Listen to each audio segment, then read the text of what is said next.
రాజ్యమేది లేదు గాని రాణిలాగా చూసుకుంటా, కోట కట్టలేను గాని కళ్ళల్లో నిన్నే దాచుకుంటా.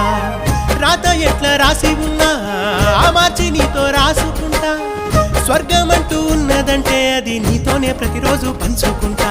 నిన్ను గన్న మీ నాన్న కన్నా లారు ముద్దుగా సాదుకుంటా. నీకు కోపం వస్తే కొంత దూరం ఉంటా, నువ్వు గీత గీస్తే నేను దాటనంట. కంట నీరు కంటి రెప్ప దాటకుండా కాటుకై కావలుంటా. రాంబాయి నీ మీద నాకు మనసాయనే, ఏనాడు నిన్ను వీడిపోని నీడైతనే.